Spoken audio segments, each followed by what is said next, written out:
নারায়ণগঞ্জের প্রধান খেয়াঘাট বন্দর ঘাট। প্রতিদিন এই ঘাট দিয়ে পারাপার হন প্রায় 2 থেকে 4 লক্ষ মানুষ।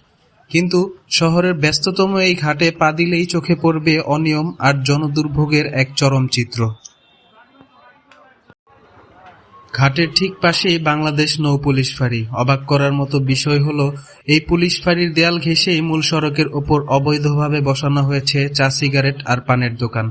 এমনকি জনগণের বিশ্রামের জন্য তৈরি যাত্রী ছাউনিও এখন চলে গেছে হকারদের দখলে। সেখানে দিব্যি চলছে ফলের ব্যবসা।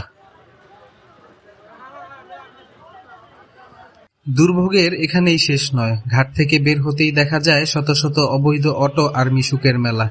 রাস্তার ওপর অবৈধ স্ট্যান্ড বানিয়ে রাখার কারণে সারাক্ষণ লেগে থাকে তীব্র যানজট। রোদ বৃষ্টিতে ঘন্টার পর ঘন্টা রাস্তায় দাঁড়িয়ে থেকে অতিষ্ঠ সাধারণ মানুষ। বন্দরবাসীর দীর্ঘদিনের অভিযোগ, এই অবৈধ স্ট্যান্ড আর ফুটপাত দখলের কারণেই তাদের চলাফেরা এখন দায় হয়ে দাঁড়িয়েছে। প্রশাসনের নাকের ডগায় চলা এই অনিয়ম বন্ধ করে রাস্তাটি দখলমুক্ত করার দাবি এখন সাধারণ মানুষের। ধন্যবাদ নারায়ণগঞ্জ সমাচারের সাথে থাকার জন্য।